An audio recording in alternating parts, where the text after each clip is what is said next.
પ્રસારણ કેન્દ્રમાંથી હાર્દિક સ્વાગત કરું છું.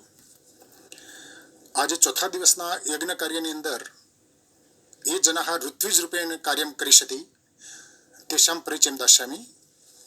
પ્રથમ જે માન્ય શ્રી ચૌધરી સાહેબ અહીં ઉપસ્થિત છે અને માન્ય ચૌધરી સાહેબ અશોકભાઈ ચૌધરી જીસીઆરટીમાં રીડર તરીકે કામ આજે આજના કાર્યક્રમમાં એ અધ્યક્ષ રૂપે કામ કરવાના છે.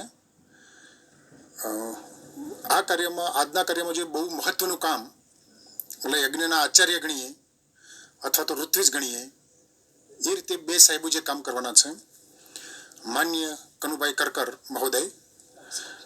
કનુભાઈ નો પરિચય એટલા માટે સારો રીતે અમારે આપવો જોઈએ કે હમણાં ડાયટના લેક્ચરર અને એ બધાના માટે જે કાર્યક્રમ થયો એ વખતે પણ આ વિષયને એટલું બધું સરસ રીતે એમને રજૂ કર્યો હતો કે બધાએ થોડાક મોડા સમય સુધી પણ ચાલુ રાખી અને આખી વાત સાંભળી. હાલ ડાયટ જુનાગઢની અંદર પ્રાચાર્ય તરીકે કાર્યરત છે અને ત્યાં પણ પોતાની કાર્યનિષ્ઠા એ દર્શાવી રહ્યા છે. બીજા માન્ય શ્રી બીપી ચૌધરી સાહેબ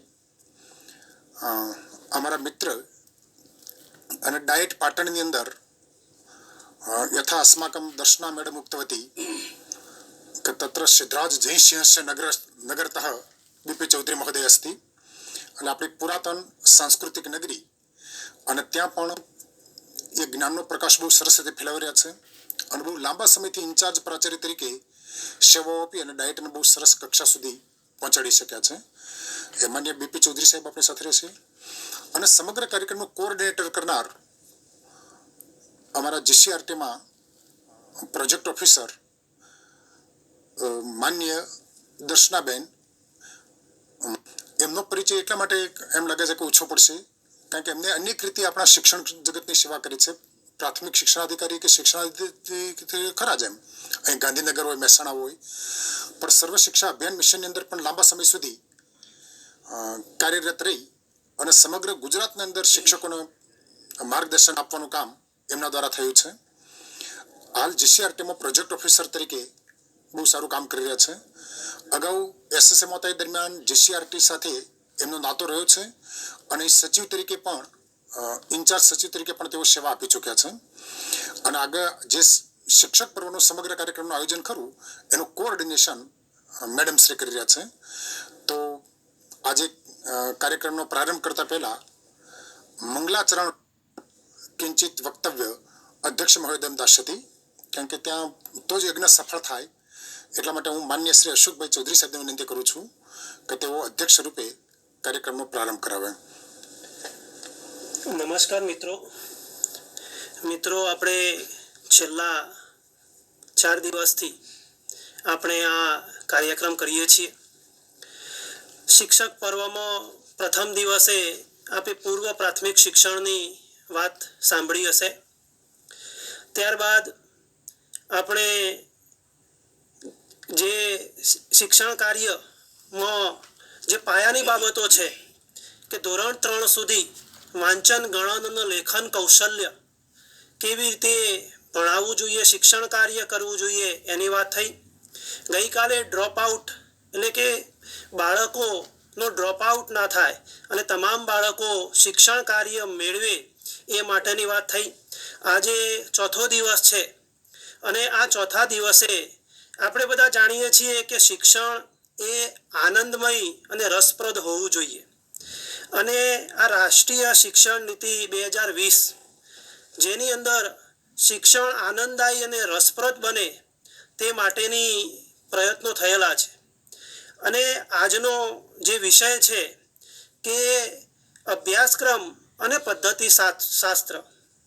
મિત્રો, સમગ્ર શિક્ષણ નીતિની અંદર આજનો જે વિષય છે એ બહુ ગહન, ઊંડો અને શિક્ષકો માટે અને આચાર્યશ્રીઓ માટે જે અધ્યાપન કાર્ય કરે છે એમના માટે ખૂબ જ અગત્યનો છે.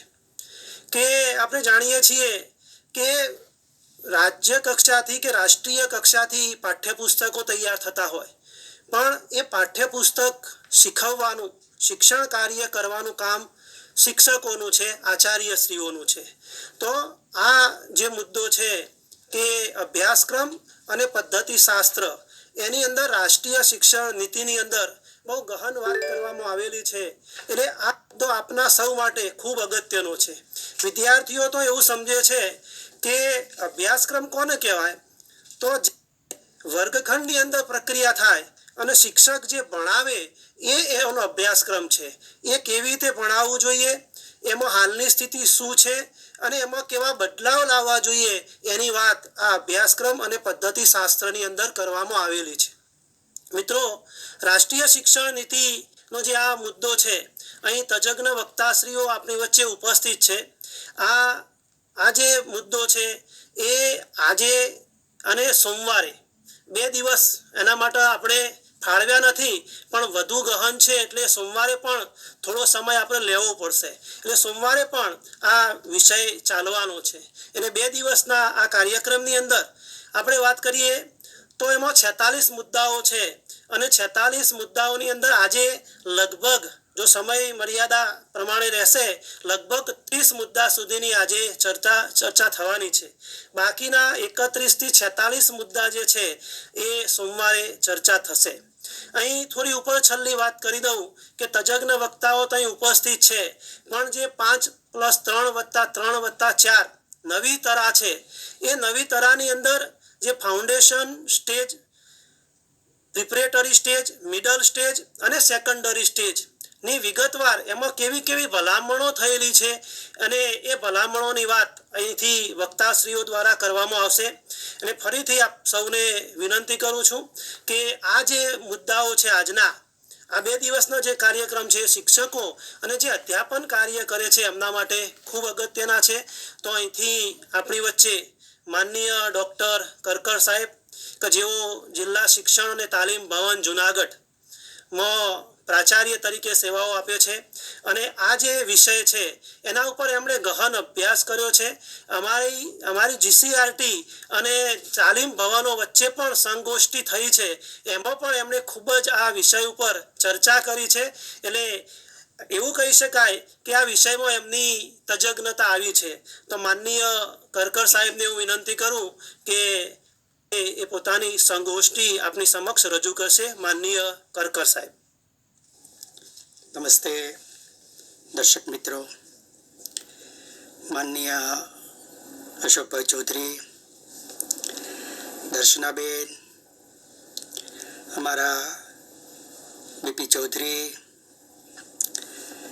સંસ્કૃતસ્ય પ્રકાંડ પંડિત, षड्कक्षातः अष्टकक्षायां पाठ्यपुस्तकस्य लेखक નરેન્દ્ર ભ્રાતા. આજે 4થો દિવસ છે. અગાઉ દરેક શિક્ષકોએ ખૂબ રસપૂર્વક 3 દિવસ માણ્યા છે. પ્રથમ દિવસે કલ્પનાબેને આપણને પ્રારંભિક શિક્ષણની બહુ સરસ વાત કરી હતી અને પ્રારંભિક શિક્ષણમાં પણ પૂર્વ શાળા શિક્ષણ, પૂર્વ પ્રાથમિક શિક્ષણની વાત એમણે સરસ રીતે કરી હતી. 9 તારીખના રોજ કઠલાલ ડાયટના પ્રિન્સિપાલ મુલવાડી સાહેબે બુનિયાદી શિક્ષણ વિશે બહુ સરસ વાત કરી હતી અને એમાં ધોરણ 1-2ના શિક્ષણમાં ઊંડાણપૂર્વક વાત કરી હતી. ગઈકાલે જ સુરત અને નવસારી ડાયટના પ્રિન્સિપાલ યોગેશભાઈએ એમાં ડ્રોપઆઉટ ઉપર અને વર્ષાબેને તેના નામાંકન ઉપર સંસ્થાઓ કેવી રીતે આગળ કામ કરશે એની વાત કરી હતી. આજે અમે અભ્યાસક્રમ અને પદ્ધતિશાસ્ત્ર પર વાત કરવાના છીએ. પદ્ધતિશાસ્ત્રમાં બાળકોને ભણાવવાના પદ્ધતિશાસ્ત્રની વાત કરવાના છે. અંગ્રેજીમાં જેને પેડાગોજી કહેવાય. શબ્દ થોડો નવો લાગે.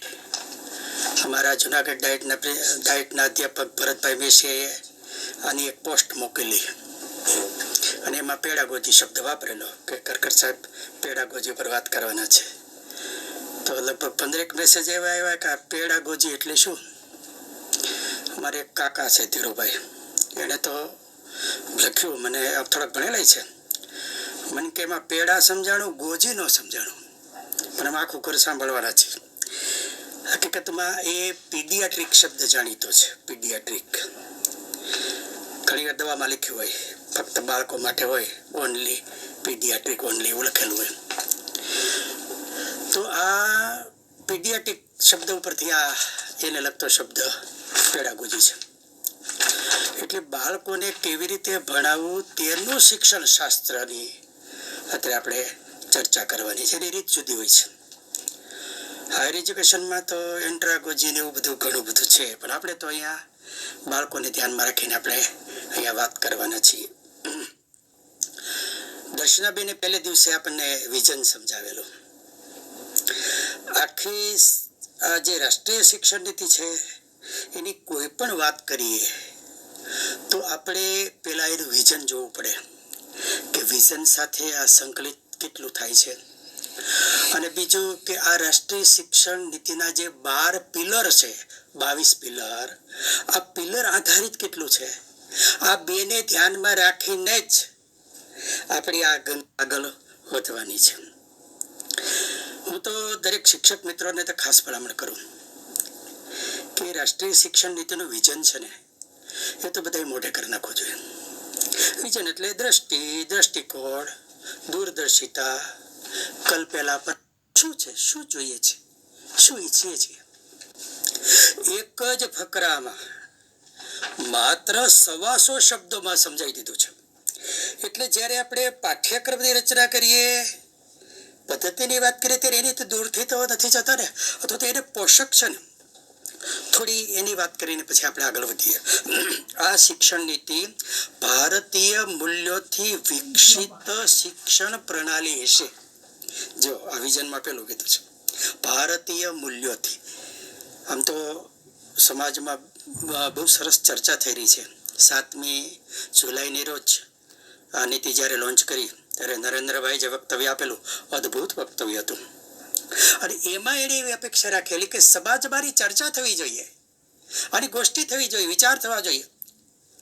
અને હજુ અમલીકરણમાં મૂકતા પહેલા 102 મુદ્દા ઉપર સમાજ પાસેથી અભિપ્રાયો માગ્યા છે. ઓનલાઈન મૂકેલું છે, જેને અભિપ્રાય આપવો એ આપી શકે. એટલે હજુ પણ ખુલ્લી છે. ત્યારે તમે જો જુદા જુદા વિડીયો સાંભળ્યા હોય તો આપણા પૂર્વ નિયામક નલિનભાઈ પંડિતે બહુ જ આવકારી છે. એને તો ગાંધીજીના બુનિયાદી શિક્ષણના પાયા આમાં જોયા છે. એમણે તો એમ પણ કહ્યું, મેકોલોને આપણે બહુ જ આમ કર્યું તેમ કર્યું, બહુ ઘણું બધું કીધું. વિકલ્પ, આ શિક્ષણ નીતિમાં એને વિકલ્પ જોયો છે. એક સારા એવા વક્તા શૈલેષભાઈએ સપરિયાએ સરસ વિડીયો મૂક્યો છે. અને એણે એમ કીધું કે હું જે સ્વપ્ન જોતો હતો એવી મને આ શિક્ષણ નીતિ દેખાય છે. ગુજરાત યુનિવર્સિટીના સંસ્કૃત વિભાગના અતુલભાઈ ઉનાગરનો વિડીયો બહુ સરસ છે. આ વિઝન ઉપર જ છે. એ તો એટલા ખુશ થયા છે. એટલે પ્રબુદ્ધ લોકોએ આ નીતિને આવકારી છે. ઉચ્ચ ગુણવત્તાયુક્ત શિક્ષણ આપવું, તેમના દ્વારા ભારત જ્ઞાનના ક્ષેત્રમાં મહાશક્તિ બનશે. જ્ઞાનના ક્ષેત્રમાં મહાશક્તિ બન્યું.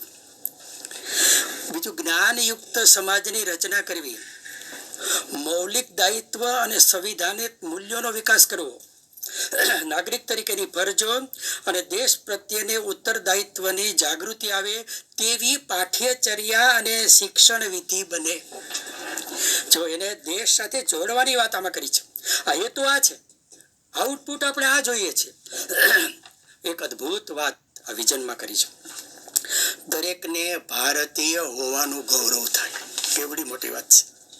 બહારનું જ પૂજા કરીએ, અરે સાડી પહેરેલી આપણી માં છે એ દુનિયામાં આપણે માટે શ્રેષ્ઠ છે. આ વાત ભારતીય સંસ્કૃતિ, ભારતીય નદીઓનો, ભારતના મહાપુરુષો, એની પ્રત્યેને ગૌરવ થાય. ફક્ત વૈચારિક નહીં પણ વ્યવહાર અને બુદ્ધિથી પણ દરેક ભારતીય બને. કાર્યોની સાથે જ્ઞાન, કૌશલ્ય, મૂલ્યો અને વિચારનો પણ ગૌરવ થાય. માનવ અધિકાર, સ્થાયી વિકાસ અને જીવન નિર્વાહ માટે સમર્થ બને. એ રોજગારી શોધતો હોય એવો નહીં, એને 5-10 રોજગારી આવડતી હોય, એટલે એનો પ્રશ્ન ના આવે. વૈશ્વિક કલ્યાણ માટે પ્રતિબદ્ધ હોય, એટલે ધરતી ઉપર રહીને આકાશ આંબાની વાત છે. સાચા અર્થમાં વૈશ્વિક નાગરિક બને. એટલે આ રાષ્ટ્રીય શિક્ષણ નીતિ છે, એનું વિઝન, દ્રષ્ટિકોણ, લાંબા ગાળાના લક્ષ્યાંકો આ છે. આપણે સંશોધનમાં પીઠિકા લખીએ છીએ, એના આધાર સ્તંભ કયો છે? આપણે આખું એનું એક પેપર પણ ભણીએ છીએ, શિક્ષણના આધાર સ્તંભો. એમ આ આખી શિક્ષણ નીતિ ક્યાં આધાર ઉપર ઊભી છે? તો એના 22 પિલરો છે. 22 પિલરો જેને આધારભૂત સિદ્ધાંતો કીધા છે. આ 22 પિલરો ક્રમમાં રજૂ કર્યો છે. હમણાં આઈઆઈટી સરસ મજાનું ગુજરાતી આવૃત્તિ બહાર પાડી છે, એમાં બહુ સરસ છે. હિન્દી આવૃત્તિ પણ બહુ સરસ છે. એમાં આ સિદ્ધાંતો 2 જ પાનામાં છે. બધા શિક્ષકોને મારે ખાસ કહેવાનું કે આને એક વખત જોઈ લે. હું જરા ટૂંકમાં પરિચય એનો આપું છું, એટલા માટે પછી બધું જ સમજવામાં આપણને આ ઉપયોગી થશે. આધાર સિદ્ધાંતમાં પહેલો, શ્રેષ્ઠ માણસ તૈયાર કરવો, જે તર્કસંગત હોય, કાર્ય કરવામાં સમર્થ હોય, કરુણા સહાનુભૂતિ એની પાંખો હોય, સાહસ લચીલાપણું તેના પગ હોય, વૈજ્ઞાનિક ચિંતન હોય, રચનાત્મક કલ્પના શક્તિથી યુક્ત હોય, આવો નૈતિક એનો આધાર હોય, આવો માણસ નિર્માણ કરવાની વાત છે. તેમના ઉદ્દેશ્ય એવા સમાજના ઉપયોગી, સંવિધાન દ્વારા પરિકલ્પિત, સમાવેશી અને બહુલતાવાદી સમાજ નિર્માણ કરવામાં યોગદાન આપી શકે તેવા વ્યક્તિનું નિર્માણ કરો છો. એટલે જો રાષ્ટ્રીય શિક્ષણ નીતિ કેટલા ઊંચા લક્ષ્યાંકો સાથે ચાલી રહી છે, એના પિલર પણ એટલા મજબૂત છે. કેમ્પસ કેવું હોવું જોઈએ, સંસ્થા કેવી હોવી જોઈએ, એની બહુ સરસ વાત કરી છે. સાવ સાદી ભાષામાં કેવું હોય ને તો કેમ્પસ એવું હોવું જોઈએ કે વિદ્યાર્થી હોય એવા લઈ લ્યો અને જોઈએ એવા બનાવી લ્યો. આ બહુ સરસ સાદી ભાષામાં વાત કરી છે. આવેલ દરેક વિદ્યાર્થીનું સ્વાગત કરે, જેવા હોય તેવા સ્વીકારે અને શ્રેષ્ઠ બનાવે. કેમ્પસ સુરક્ષિત, હંમેશા પ્રેરણાદાયી, દરેકનો સ્વીકાર કરનારું, વિકસવા માટેની તકો આપનારી, પાયાની સુવિધાવાળું, શીખવા માટેની જરૂરિયાત પૂરી કરે તેવું અને બીજી સંસ્થા સાથે પરસ્પર સંકલન કરીને ચાલે, એટલે સમન્વયની જબરજસ્ત વાત આમાં કરી છે. 22 સિદ્ધાંતો આમાં આપ્યા છે. આ સિદ્ધાંતો હું અત્યારે વાંચતો નથી, પણ હવે પછી જે આપણે અભ્યાસક્રમની ચર્ચા કરીશું કે શિક્ષણ શાસ્ત્રની ચર્ચા કરીશું, એની અંદર આ વિઝન ક્યાં આવે છે અને આ પિલર ક્યાં આવે છે એ પણ સાથે આપણે જોતા જઈશું. મિત્રો, 4.1 મુદ્દો આપણો છે. 5+3+3+4 શાળાનો અભ્યાસક્રમ અને શિક્ષણ શાસ્ત્રનું પુનર્ગઠન. એટલે આખી તરાહ બદલી રહી છે. તરાહ પહેલે દિવસે કલ્પનાબેને આ તરાહ વિગતવાર સમજાવી છે, એટલે હું બહુ વિગતવાર નથી સમજાવતો.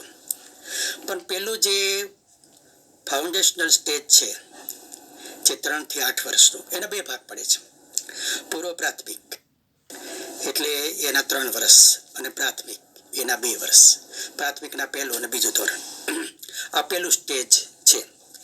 બીજું સ્ટેજ પ્રિપેરેટરી સ્ટેજ છે, 8 થી 11 વર્ષ, ધોરણ 3 થી 5. બીજું મિડલ સ્ટેજ 11 થી 14 વર્ષ, એટલે કે ધોરણ 6 થી 8. આપણે એમને પ્રાથમિક અને ઉચ્ચ પ્રાથમિક એવા નામ પણ આપી શકીએ. પછી સેકન્ડરી સ્ટેજ 14 થી 18 વર્ષ. હવે એના 2 ભાગ પડે, 9 થી 10 અને 11 થી 12. આમ 2 ભાગ એના છે એ પડે છે. એટલે જો આખી એક તરાહ છે એ બદલાઈ રહી છે. આમાં સૌથી નવી વાત એ છે કે મૂળ અપેક્ષા એવી છે કે બાલ મંદિરથી 12 ધોરણ સુધી એક પરિસરમાં રહે. બહુ ઊંચી વાત છે. એટલે સંસાધનોનો બધા ઉપયોગ કરી શકીએ, તજજ્ઞોનો બધા ઉપયોગ કરી શકે. અને સૌથી મોટો બદલાવ કયો કહેવાય? 3 ધોરણ બાલ મંદિરના, શિશુ વાટિકાના, અને પહેલું બીજું ધોરણ, 5 ધોરણ એક સાથે રહે. એટલે બીજું ધોરણ પાસ કરનાર વિદ્યાર્થી જ્યારે ત્રીજામાં આવે ત્યારે એને વાંચતા લખતા ના આવડતું, આવો કોઈ પ્રશ્ન જ ના આવે. એ સામાન્ય વાંચી શકતો હોય, લખી શકતો હોય, સામાન્ય ગણન આવડતું જ હોય. એટલે ત્રીજા ધોરણથી જે વિષયોનો પરિચય શરૂ કરવાનો છે, એની અનુકૂળ સ્ટેજ તૈયાર કરવાનું કામ છે એ ફાઉન્ડેશનલ સ્ટેજમાં થવાનું છે. અનંતરમ શાળાનો અભ્યાસક્રમ અને શિક્ષણ શાસ્ત્રનું પુનર્ગઠનમાં આજે છે એમાં સમજાયું છે કે જે શિશુ વાટિકા અને ધોરણ 1-2 છે એનો અભ્યાસક્રમ લચીલો હોય છે. એટલે જ્યાં સ્થાનિક પરિસ્થિતિ જે પ્રમાણે હોય તે પ્રમાણે જરૂર બદલાવ થઈ શકે તે પ્રકારનો છે. આપણે ગુજરાતમાં તો બહુ સારી વાત છે, ચિલ્ડ્રન યુનિવર્સિટીએ પણ આનો અભ્યાસક્રમ તૈયાર કર્યો છે અને જીસીઆરટી પણ તૈયાર કર્યો છે. સાધનો પણ આપણી પાસે આ પ્રકારના વાતાવરણ છે એ તૈયાર કરવાનું છે. પ્રિપેટરી સ્ટેજમાં છે એનો પેલું છે ને સંસ્કાર પ્રક્રિયા છે. અહીં સંકલ્પનાનો વિકાસ કરવાનો છે. જો 3 થી 5માં અપેક્ષા વધારે છે. કેવી વધારે છે? અનેક વિષયોનો પરિચય કરાવડાવો પ્રિપેટરી સ્ટેજમાં, એને ખ્યાલ આવે તો એ આગળ મિડલ સ્ટેજમાં જશે ને ત્યારે એને વિષય પસંદગી કરવાની આવે છે. અને મિડલ સ્ટેજમાં તો 10 દિવસ પાછો ઇન્ટર્નશીપમાં પણ એને કામ કરવાનું છે. એટલે વ્યવસાય લક્ષી એની જે ગતિ કરવાની છે એનો આખો અહીંયા રોડમેપ તૈયાર થાય છે. સેકન્ડરી સ્ટેજમાં છે ત્યાં તો વિષયોનો ઢગલા બંધ બહુલતા છે. વિદ્યાર્થીને પસંદગી માટે જબરજસ્ત અવકાશ હશે. એટલું જ નહીં, માનો કે 9માં આ વિષય છે, 10માં છે, 10માં ફેરવો છે, 11માં ફેરવો છે. જેમ હાયર એજ્યુકેશનમાં ગમે ત્યારે એન્ટ્રી અને ગમે ત્યારે એક્ઝિટ છે, એમ સેકન્ડરી સ્ટેજમાં ગમે ત્યારે વિષય બદલવાની જોગવાઈ છે. ચિત્રમાં રસ પડ્યો ને ચિત્રમાં એને 9મા ધોરણમાં કામ કર્યું, 10માં અનુકૂળ ન લાગે તો સંગીતમાં જઈ શકે, ગણિતમાં રસ પડ્યો તો વિજ્ઞાનમાં જઈ શકે. એટલે જો 3 થી 5માં વિષયોનો સામાન્ય પરિચય, 6 થી 8માં પસંદગી વિષય દી અને વત્તા 10 દિવસથી ઇન્ટર્નશીપ, અને 9 થી 12માં તો એ જે તે વિષયોનો નિષ્ણાત થઈ જાય ત્યાં સુધી એને લઈ જવાનો છે, જેથી હાયર એજ્યુકેશનમાં કોઈ પણ વિષય ઉપર એને પ્રગતિ કરવી હોય તો એનો સ્ટેજ તૈયાર થઈ જાય છે. એટલે બહુ જ મોટું પરિવર્તન છે એ આમાં આપણને જોવા મળશે. બાળકોના સર્વાંગીણ વિકાસ માટે થઈને બહુ સરસ વાત આમાં કરી છે. ગોખણપટ્ટીને બદલે વાસ્તવિક સમજ સાથેનું જ્ઞાન, ગોખણપટ્ટી નહીં. હવે તમે જો મેં જે 22 આધારો કીધો હતો ને એમાં તમે 8 નંબરનો આધાર જોશો તો નૈતિકતા, માનવી અને સંવિધાનિક મૂલ્ય, જેમાં સ્વચ્છતા, સહાનુભૂતિ, સેવા, સ્વતંત્રતા વગેરે 16 આધાર સ્તંભ 6 ની અંદર સમજ પર જોર આપવામાં આવ્યું છે અને ગોખણપટ્ટી દૂર કરવી એવો, એટલે શિક્ષણના આધાર સ્તંભ જ દેખાડ્યું છે કે તમારે સમજ આધારિત ભણાવવાનું છે, ગોખણપટ્ટી દૂર કરવાની છે. એટલે આ 4 નંબરમાં મુદ્દામાં પહેલો જ મુદ્દો આવ્યો, ગોખણપટ્ટીને બદલે વાસ્તવિક સમજ સાથેનું જ્ઞાન આપવું. શિક્ષણનો ઉદ્દેશ્ય ચરિત્ર નિર્માણ અને 21મી સદીના મુખ્ય કૌશલ્યથી સજ્જ કરવું. કૌશલ્ય આધારિત શિક્ષણ અને મૂલ્ય શિક્ષણ. હવે મૂલ્ય શિક્ષણ ક્યાં? તો આપણે પિલરમાં 8 નંબરનું પિલર છે એ આપણે જોવો પડે. અભ્યાસક્રમ અને શિક્ષણ પદ્ધતિ વિદ્યાર્થીમાં છુપાયેલ પ્રતિભાને શોધવા માટે તૈયાર કરવામાં આવશે. જો વિદ્યાર્થી ખાલી નથી, કુદરતે પુષ્કળ શક્યતાઓ ભરી છે. આ જે એમાં નિહિત શક્તિ છે એ નિખરી શકે, પ્રતિભા એની વિકસી શકે, આ માટેનો છે એ આમાં પ્રયત્ન કરવાનો છે. પૂર્વ શાળા શિક્ષણથી ઉચ્ચ શિક્ષણ સુધી પ્રત્યેક તબક્કામાં એકીકરણ, હમણાં 2 વાત કરી ને, એ તબક્કા ભેગા કરવાના છે, અલગ નથી કરવાના. એ જુદું જુદું છે એવું નથી દેખાડવાનું. એ હોલિસ્ટિક એજ્યુકેશનની વાત કરી છે. એટલે 8 તારીખે નરેન્દ્રભાઈએ જ્યારે આ શિક્ષણ નીતિ લોન્ચ કરી ત્યારે એણે પણ હોલિસ્ટિક એજ્યુકેશનની વાત કરી હતી કે પ્રાથમિક ને ઉચ્ચ સાથે સંબંધ ન હોય, ઉચ્ચ ને માધ્યમિક સાથે સંબંધ ન હોય, એને કોલેજ સાથે સંબંધ ન હોય, એમ નહીં. જ્ઞાનના ટુકડા કરવાના જ નથી. ઉચ્ચ શિક્ષણ સુધી જે જ્ઞાન આવ્યું છે એના પાયા બાળ મંદિરમાં ધરવાના છે અને ક્રમશઃ ક્યારેક સંકલનમાં વિકાસ થાય, ક્યારેક એની સમજણ દ્રઢ થાય, ક્યારેક એનું કૌશલ્ય દ્રઢ થાય. આ પ્રકારે ક્રમશઃ વિકાસ કરવાની વાત છે. અને તમે જો આધાર સ્તંભ 21 અને 22 જોજો જોશો તો સામાજિક લોકોનો સહયોગ, સમાજના પરોપકારીઓને શિક્ષણમાં જોડવા તથા સમાજ પણ શિક્ષણનું કેન્દ્ર બને એ ત્યાં કરી છે. એટલે સમાજ પણ આમાં તૈયારી કરે. હોલિસ્ટિક એજ્યુકેશનમાં તમે જોશો તો એક સરસ મજાનો વિડીયો આપણને ઇન્દુમતીબેન કાટદરેનો આપણે જોવા મળશે. ઇન્દુમતીબેન બહુ સારા એવા શિક્ષણના ચિંતક છે. આમ તો આખો વિડીયો તમે જોજો, યુટ્યુબ ઉપર છે. પણ અહીંયા એમણે સમાજ આધારિત શિક્ષણની અને હોલિસ્ટિક એજ્યુકેશનની જે વાત મૂકી છે, માત્ર નાની એવી એક ક્લિપ છે, પણ એટલું ક્લિયર કરી દે છે. એટલે સૌને વિનંતી કે બધા આ એક ક્લિપ જોવે. અને ખાસ તો બેને જે ઊંડાણપૂર્વક વાત કરી છે, આપણા સમજણમાં આવે એ રીતે એ ભાષામાં આવીને વાત કરી છે. એટલે આ વિડીયો જોવો, તમને છે એ ગમશે. રીતે શિક્ષણવિદો છે એના મત છે એ બહુ અગત્યના હોય છે, કારણ કે એમાં એમણે એની જિંદગી પસાર કરી હોય છે. અને એ તો ભારતીય શિક્ષણના બહુ જાણકાર છે ઇન્દુમતીબેન. તો જેમ આપણે લજારામ તોમરની વાત કરીએ છીએ એવી રીતે હમણાં જ તમે પેલા ધર્મપાલજીના પુસ્તકો જોઈએ છે, એનું સંપાદન પણ ઇન્દુમતીબેને કર્યું છે. आयु की विभिन्न अवस्थाओं में अलग अलग रूपों में ज्ञान ग्रहण होता है. गर्भाधान से लेकर 5 वर्ष की आयु तक शिशु अवस्था कही जाती है.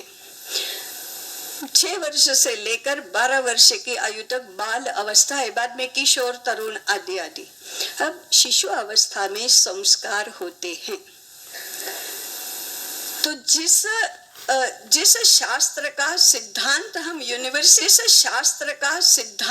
यूनिवर्सिटी एजुकेशन में पढ़ा रहे हैं, वही सिद्धांत संस्कार के रूप में शिशु अवस्था में देना. बाल अवस्था एक्टिविटी ओरिएंटेड, एक्सपीरियंस ओरिएंटेड, प्रेरणा आधारित ऐसी होती है, तो क्रिया के रूप में देना, अनुभव के रूप में देना. किशोर अवस्था में विचार चक्र चलता है, स्वतंत्र बुद्धि का विकास हो रहा है, तो चर्चा आधारित, विचार आधारित ज्ञान का रूपांतरण करना. उसके बाद उसके में दायित्व बोध जोड़ना, ये सब हमारे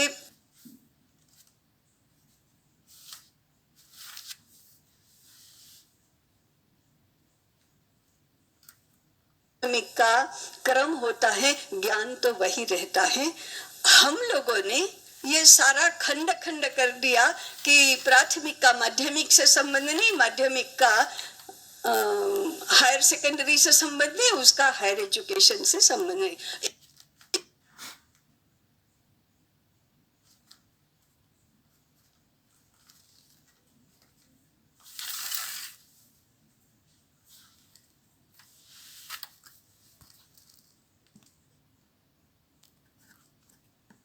इसको ऑन, उसका हायर एजुकेशन से संबंध है. इसको ऑन कौन करेगा? इसको यूनिवर्सिटी ऑन करेगी. प्राथमिक शिक्षक के ऊपर ये दायित्व नहीं दे सकते, हायर एजुकेशन पर ही यह दायित्व है, और यूनिवर्सिटी का स्वरूप ऐसा होना चाहिए. और एक महत्वपूर्ण बात है, ब्रिटिश शिक्षा के चलते हमने शिक्षा को केवल विद्यालय के साथ, विद्यालय में भी केवल क्लासरूम तक, क्लासरूम में भी केवल पाठ्यक्रम तक, पाठ्यक्रम में भी केवल पाठ्यपुस्तक तक, और पाठ्यपुस्तक से भी आगे परीक्षा में पूछे जाने वाले प्रश्नों तक सीमित कर दिया. शिक्षा ऐसी नहीं होती, क्योंकि अर्थ के साथ जुड़ गई, इसलिए ऐसा हुआ. हमें शिक्षा को भी मुक्त करना चाहिए और व्यापक संदर्भ में सोचना चाहिए. और व्यापक संदर्भ है, इसे दो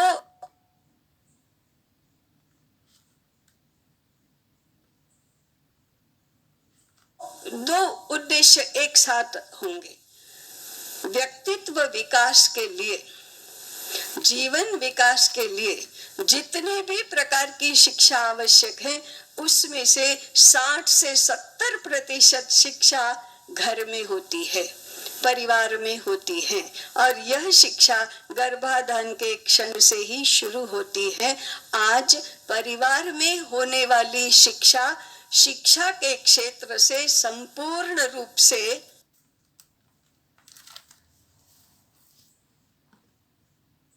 शिक्षा का केंद्र मानना विगत शायद 2 पीढ़ियों से बंद कर दिया है। कुछ नहीं सीखा जाता। वास्तव में परिवार में वास्तव में कहा माता प्रथमो गुरु। आज हमने एक भी लड़की को माता कैसे बनना ये सिखाना बंद कर दिया। एक भी पिता द्वितीय, पिता भी गुरु है। पिता को क्या पढ़ाना, ये पिता अपने संतानों को क्या पढ़ाएगा, यह विषय पूर्ण रूप से उपेक्षित हो गया। हम इसको रीइंस्टेट कर सकते हैं। આપણે જોયું ઉજ્જવળ ભવિષ્ય માટે ઉજ્જવળ બાળક છે એનું સંવર્ધન થાય એ બહુ જરૂરી છે. ઇનુમતીબેને જેમ વાત કરી તેમ સમાજનો સહયોગ અનિવાર્ય છે. સમાજનો સહયોગ અનિવાર્ય છે. જેવી રીતે પ્રાથમિકથી માંડી અને ઉચ્ચ શિક્ષણ સુધી વચ્ચે સંકલન જરૂરી છે, એવી રીતે સમાજનો આધાર પણ જરૂરી છે. સમાજની જરૂરિયાતો અને વર્ગખંડનું કાર્ય આ બે વચ્ચે ગેપ નહીં હોવું જોઈએ. અને શિક્ષણ ખાલી વર્ગખંડમાં નથી, એટલે આગામી આવશે ઇતર પ્રવૃત્તિ અને અભ્યાસની એમ નથી. હવે બધું જ શિક્ષણમાં સમાવેશ છે એ થાય છે. 5 નંબરમાં દરેક વિષયમાં અભ્યાસક્રમ સામગ્રી ઘટાડી બુનિયાદી બાબતો કેન્દ્રમાં લાવી. પુસ્તકોના નથી કરવાના. સાવ સાદી ભાષામાં કહીએ તો થિયરી ઘટાડો, પ્રેક્ટિકલ વધારો. વિદ્યાર્થી જે ભારણમાં જીવે છે ને એ ભારણમાં નહીં, કામ કરતો હોય ને આનંદમાં જીવે, આવી વાત છે. ઊંડાણપૂર્વક પ્રયોગાત્મક શિક્ષણ, સમગ્ર અને વિશ્લેષણાત્મક ચિંતન, શોધ અધ્યયન, સહપાઠી અધ્યયન વગેરે ક્રિયાઓમાં લેવાની છે. સંવાદ દ્વારા શિક્ષણને મહત્વની વાત છે. એટલે મૂલ્યાંકનમાં આ બાબત આવશે. સહપાઠી પણ મૂલ્યાંકન કરશે. એટલે આ પણ એનો મોટો બદલાવ છે એ આવી રહ્યો છે. પછી દરેક સ્તરે પ્રાયોગિક શિક્ષણ અને ક્રિયા દ્વારા શિક્ષણ. રમત ગમત અને કલાને એકીકૃત કરવા મોટી વાત છે. રમત ગમત અને કલા.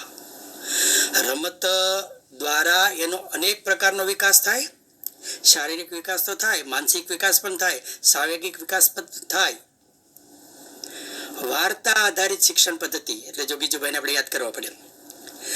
વિષયો વચ્ચેનો અનુબંધ અને પ્રોત્સાહન. એકાબીજા વિષયો એકબીજા જોડાયેલા છે. Holistic education. અધ્યયન, નિષ્પત્તિ અને પરિણામ વચ્ચેની ખાઈ દૂર કરવી. મતલબ કે નિષ્પત્તિની જે કક્ષા છે ત્યાં સુધી પરિણામ લઈ જવું. ગુણવત્તાયુક્ત શિક્ષણની વાત છે. ધોરણને અનુરૂપ ક્રિયાઓમાં જરૂરી પરિવર્તન. ધોરણ અનુરૂપ ક્રિયાઓમાં જે ધોરણ હોય, વિદ્યાર્થીની કક્ષા હોય એ પ્રમાણે જરૂરી પરિવર્તન કરવામાં આવ્યું છે. અભિયોગ્યતા આધારિત અભિગમ બહુ મોટી વાત છે. વિદ્યાર્થી ખાલી નથી આવતો, એની અંદર શું ભર્યું છે, કુદરતે નિહિત શક્તિ શું નાખ્યું છે, એના સંદર્ભની અંદર અભિગમ આધારિત શિક્ષણની વાત છે એમાં કરવામાં આવી છે. ત્યાર પછીનો દરેક સ્તરે કલા અને સંસ્કૃતિને વિષયો સાથે સાંકળવી. જો દરેક સ્તરે કેટલીક કલા છે ને એ હૃદયના વિકાસ માટે છે, અને સંસ્કૃતિ સાથે જોડવાની. એટલે ફરી વાત આવી કે વિઝનમાં જે વાત કરી હતી અને પિલરમાં વાત કરી હતી કે ભારતીય હોવાનું એને ગૌરવ થાય. ભારતીય સંસ્કૃતિ અને કલાના એકીકરણ દ્વારા ભારતીય નૈતિકતા આત્મસાત કરે. કેટલી મોટી વાત કરી. ભારતીય સંસ્કૃતિ અને મૂલ્યોનું જોડાણ કરવાની વાત છે. ભારતીય નૈતિકતા એટલે શું? ભારતની નૈતિકતા એટલે શું? દુનિયામાં એક દેશ એવો છે કે છેલ્લા 1000 વર્ષમાં એને કોઈ ઉપર હુમલો કર્યો નથી, કોઈની જમીન પચાવી પાડી નથી. આ ભારતીયતા, આ ભારતીય સંસ્કૃતિ. અહીંયા ત્યાગ પૂજાય છે. જેવડો મોટો ત્યાગી એવડો એ પૂજદી. અહીં માતૃદેવો ભવ, પિતૃદેવો ભવ, આચાર્ય દેવો ભવ, અતિથિ દેવો ભવ, એ ભારતીય સંસ્કૃતિ છે. સાવ સાદી ભાષામાં કહીએ તો અબ જાઓગે ત્યાંથી વિદ્યાર્થીને ઉપાડીને અતિથિ દેવો ભવ ત્યાં સુધી એને ગતિ કરાવવાની છે. વસુધૈવ કુટુંબકમ. ભારતીય ખગોળશાસ્ત્ર કેટલું અદ્ભુત ભારતીય ખગોળશાસ્ત્ર છે. આગામી 200 વર્ષમાં ક્યારે સૂર્યગ્રહણ થશે, ક્યારે ચંદ્રગ્રહણ થશે, ક્યારે શરૂ થશે, ક્યારે પૂરું થશે, કયા વિસ્તારમાં દેખાશે, એની બધી ગણતરી થઈ ચૂકી છે. અને આ બધા અભ્યાસ માટે, ગણતરી માટે સર્વોત્તમ પદ્ધતિ એ ભારતીય પદ્ધતિ છે. એ વાત આપણે આપણા વિદ્યાર્થી સુધી લઈ જશું તો એને ભારત પ્રત્યે ગૌરવ થશે ને. તો આ વાત છે આમાં કરી છે. હું હમણાં એક પુસ્તક વાંચતો હતો, મર્ચન્ટ ઓફ વેનિસ, વેનિસનો વેપારી, શેક્સપિયરનું છે, બધા વાંચવા જેવું છે. એમાં એક ઉલ્લેખ આવે છે, ઔષધિની જરૂર પડે છે. પેલો બેભાન થઈ ગયો છે ભાનમાં લાવવા માટે. તો એમાં ઉલ્લેખ આવે છે કે ભારતીય ઔષધિ તેને આપવામાં આવી. તો જો આ એક ભારતને એક મોટી દેન છે. પછી કલા શિક્ષણની વાત કરી છે. આપણે ત્યાં 64 કલા છે. 64 કલાના 8 એવા ભાગ પડે છે. દાખલા તરીકે આપ કળા છે તો આપ કળા 8 છે. રાગ પાગ ને પારખો, નાડીને વળી ન્યાય, તરવું તસ્કરવું ને તંતરવું, એ 8 આપ કળા. તેવી 64 કળાઓ છે. તો વિદ્યાર્થીનો સર્વાંગીણ વિકાસ એટલે શું? આવી બાબતોમાં એનો છે એ વિકાસ થાય. આવી વાત છે એ રાષ્ટ્રીય શિક્ષણ નીતિમાં કરવામાં આવી છે. વિવિધ ગુણોના વિકાસ માટે રમતગમતને એક અલગ વિષય તરીકે લેવો. રમતગમત તો હોવી જ જોઈએ. જેમ ફિનલેન્ડ કેમ એનો વિદ્યાર્થીઓ અડધો સમય મેદાનમાં હોય છે, જેવી રીતે વિવેકાનંદ જેમ કહેતા, મને કોઈ એવો યુવક પૂછે કે હું ફૂટબોલના મેદાનમાં જાઉં કે મંદિરે જાઉં, તો હું એને એમ કહું પહેલાં ફૂટબોલમાં જા. ફિટ ઇન્ડિયા મુવમેન્ટ મુજબ ફિટનેસ સાથે સંબંધિત કૌશલ્યો પ્રાપ્ત કરવા બહુ જ મોટી વાત છે. પહેલી નજરે કોઈ પણ દેશનો તમે આર્થિક બાબત જુઓ ને તો સૌથી મોટો ખર્ચો એ સંરક્ષણનો હોય, બીજા નંબરે શિક્ષણ અને ત્રીજા નંબરે આરોગ્ય હોય. પણ વાસ્તવિક આંકડા જુઓ ને તો પહેલા નંબરે આરોગ્ય હોય. શું કામ? વ્યક્તિગત રીતે બીમારીના કરેલા ખર્ચા કેટલા મોટા હોય છે. માણસ ખાલી બીમાર ન પડે ને તો પણ એ અડધી જિંદગી છે એ તરી જાય. એટલે એનો શારીરિક વૈજ્ઞાનિક વિકાસ, આ બાબત સામાન્ય છે. જો શ્રેષ્ઠ માણસ તૈયાર કરો કે જે શ્રેષ્ઠ કાર્યમાં સક્ષમ હોય, જો આધારભૂત સિદ્ધાંતોમાં આ વાત મૂકી છે. અને એનામાં કેવા ગુણો વિકસાવવા? મનોવૈજ્ઞાનિક વિકાસ એટલે હું કરુણા, સહાનુભૂતિ, આ બધું વિકસાવવાનું છે. આવા આધારભૂત સિદ્ધાંતોમાં જે એની વાત કરી છે એ પ્રમાણે ફિટ ઇન્ડિયા અને રમતગમતને ખાસ મહત્વ આપવાની છે એ વાત કરી છે. પછીની સ્લાઇડમાં પણ આ વાત વધારે થઈ છે. માધ્યમિક કક્ષાએ વિષયોની પસંદગીમાં લવચિકતા, એટલે વિષયો ગમે ત્યારે ગમે તે છે એ પસંદ કરી શકે. અગાઉ મેં વાત કરી. શારીરિક શિક્ષણ, કલા, શિલ્પ અને વ્યવસાયિક કુશળતાના વિષયોનો સમાવેશ. વ્યવસાયિક કુશળતા એ 12 ધોરણ ભણેતા અનેક વ્યવસાય આવડતી હોય. માધ્યમિક કક્ષાએ વિવિધ પ્રવાહો દૂર કરવા અને ઉપરોક્ત વિષયોને સામેલ કરવા. એટલે જો 2 મુદ્દા તમને ધ્યાનમાં આવ્યા. એક આવ્યું શારીરિક શિક્ષણ, બીજું આવ્યું કલા, અને ત્રીજો આવ્યું વ્યવસાયમાં કુશળતા. આધારભૂત સિદ્ધાંતમાં તમે 4 નંબરનો સિદ્ધાંત જોશો ને તો એમાં એટલે દર્શાવ્યું છે કે વિષયોમાં ઊંચ નીચના ભાવ ન રાખવા. આ સારો નામ નબળો એવી વાત કરી નથી 9 નંબરની સ્લાઇડમાં. વિપુલ પ્રમાણમાં વિષયોની તક રમતગમત દ્વારા શિક્ષણ, આ બહુ મોટી વાત છે. આમાં 2-3 સ્લાઇડમાં રમતગમતની વાત આવી. છોકરો મેદાન ઉપર હોવો જોઈએ, રમવો જોઈએ. અને આપણી રમતો શું શીખવાડે છે ખબર છે?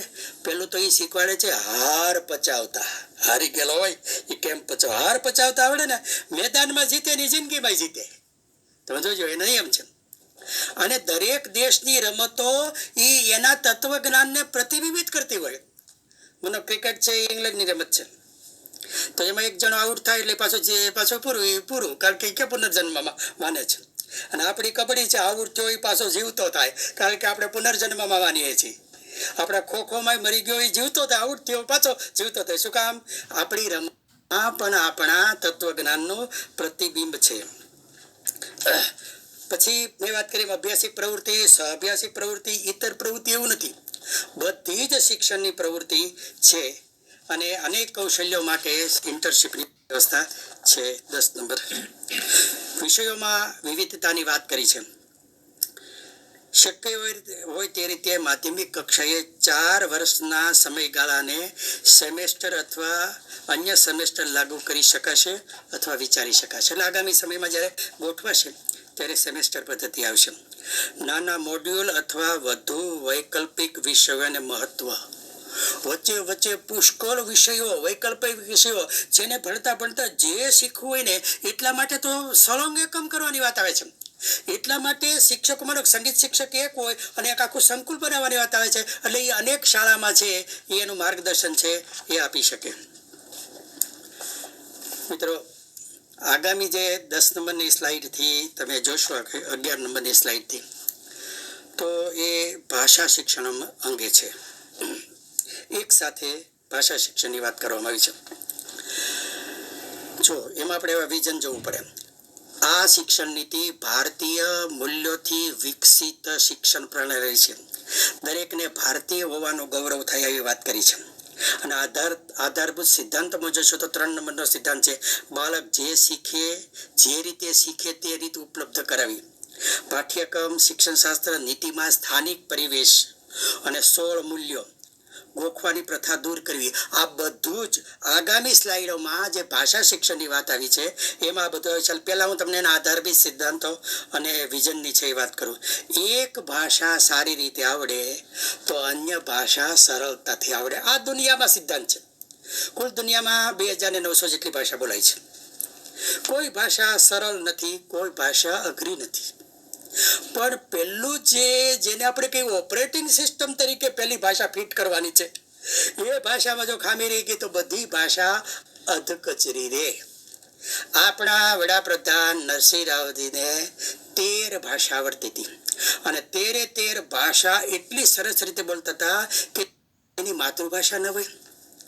નરેન્દ્રભાઈ જોવાની કેટલું અંગ્રેજી સરસ બોલે છે. દુનિયા સમજી શકે એટલું સરસ રીતે એના ઉચ્ચારો બધા થઈ રહ્યા છે. પણ પેલા એક ભાષા એટલે જો ઘરની ભાષા આવી છે. 11 નંબરની સ્લાઇડ થી 22 નંબરની સ્લાઇડ સુધી ભાષા અંગેની વિગતો આગળ આવશે. પણ જે વાત કરી છે એમાં બોલી સ્વીકારવાની વાત કરી છે. 5 ધોરણ અને શક્ય હોય તો 8 ધોરણ સુધી માતૃભાષા, સ્થાનિક બોલી, હોમ લેંગ્વેજ, ઘરની ભાષા એનો પ્રયોગ. કચ્છમાં જાઓ તો એની ભાષા જુદી હોય અને આપણા શિક્ષક વાત જુદી કરે એટલે પહેલેથી જ ખાઈ પેદા થાય છે. પછી તો આપણે ડાયટ દ્વારા એના નાના શબ્દકોશ બનાવ્યા. પણ એમ નહીં, એ સ્થાનિક ભાષામાં જે બોલે તે એ સ્વીકારી લેવાનું છે, એને માન્ય કરવાનું છે. માન્ય ભાષા ભલે મોટી આવડે. આપણે તો એ ઘણી સ્કૂલો એવી જોઈ હતી ને કે જે ગુજરાતીમાં વાત કરે તો એને સજા થતી હતી. હવે એ વાત નથી. હવે સ્થાનિક ભાષા સ્વીકાર કરવાનો છે. માતૃભાષામાં દરેક વિષયના ઉચ્ચ ગુણવત્તાવાળા પાઠ્યપુસ્તકો તૈયાર થશે. જે ઇઝરાયેલે કર્યું, જે જાપાને કર્યું. જાપાન પોતાની ભાષામાં જ ભણાવે છે, પણ એના પુસ્તકો દુનિયાનું નોલેજ જે હતું એ બધું એણે એની સ્થાનિક ભાષામાં પરિવર્તન કરી લીધું. એટલે વાત છે એ પૂરી થઈ ગઈ.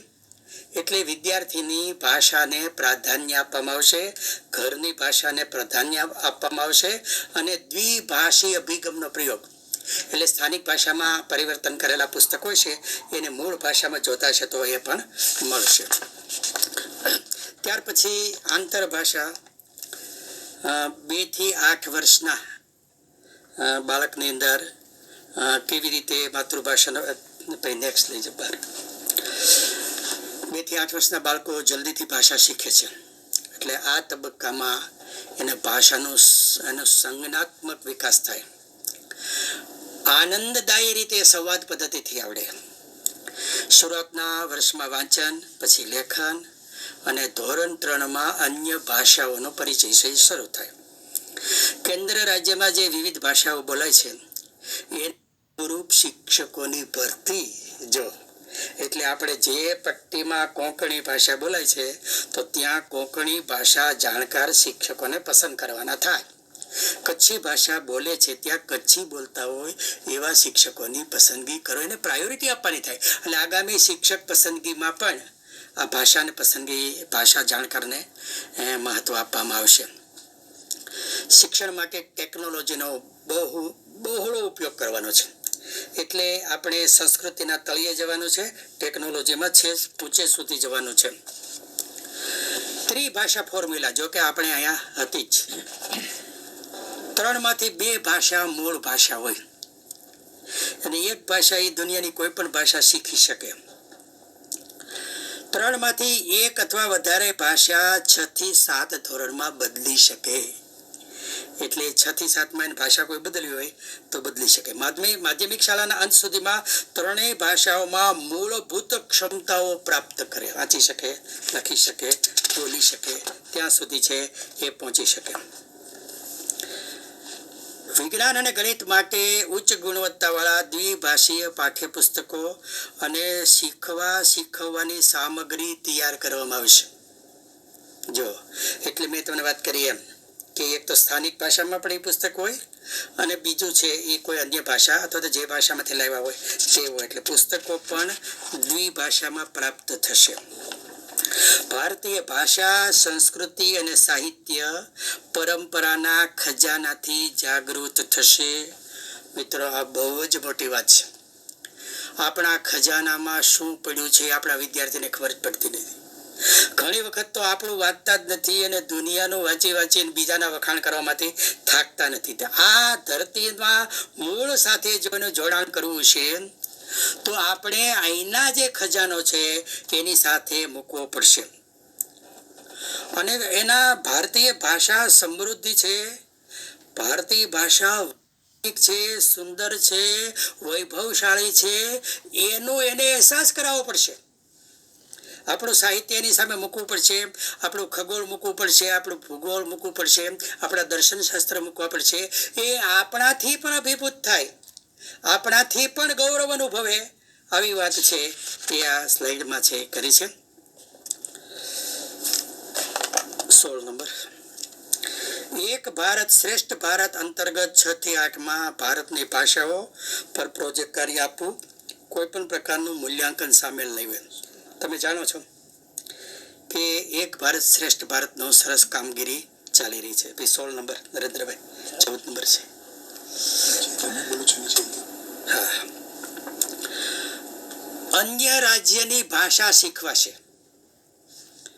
જો આપણે છત્તીસગઢ સાથે આ કામ ચાલે છે.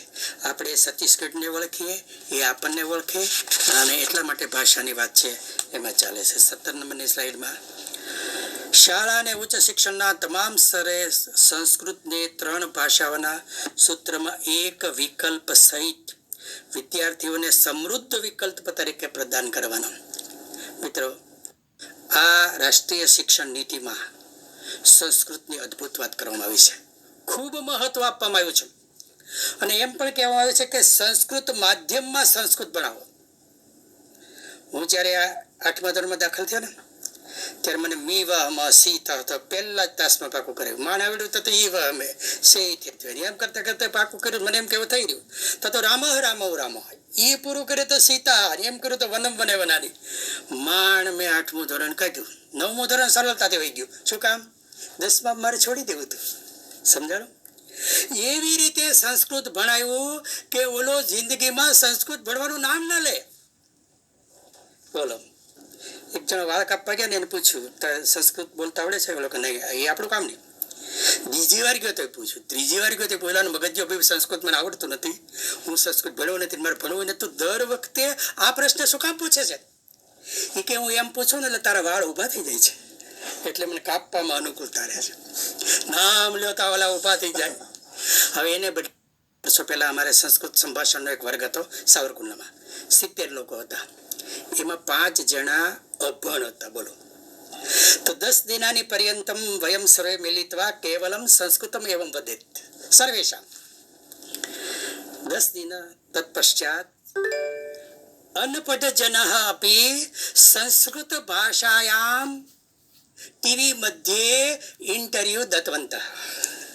બોલો, સાવ અભણ માણસ પણ 10 દિવસમાં સંસ્કૃત બોલતા થઈ જાય એવી રીતે શીખવીએ તો. એટલે આમાં વાત કરી છે સંસ્કૃતને આનંદદાયી રીતે શીખવાશે, તમામ પ્રકારના લોકોનું યોગદાન લેવાશે. તમામ સ્તરે સંસ્કૃત ભાષાનો વિકલ્પ છે. સંસ્કૃત દ્વારા સંસ્કૃત સરળતાથી શીખવાની વાત છે એ આમાં કરી છે. એટલે માનો સંસ્કૃત ભારતી સરસ મજાનું સંસ્કૃતમાં કામ કરી રહી છે, તો આપણે એનો સહકાર લઈ શકીએ. ઘણી બધી પાઠશાળાઓમાં સરસ મજાનું સંસ્કૃતનું કામ થઈ રહ્યું છે, તો આપણે એનો સહકાર લઈ શકીએ. એટલે આ શિક્ષણ નીતિની બહુ જ મોટી વાત વિઝનમાં પણ કરી છે અને પિલરમાં પણ વાત કરી છે કે સમાજનો શક્ય એટલો સહયોગ લેવાનો છે. સમાજ સાથે રહીને આપણે આ કામ કરવાનું છે.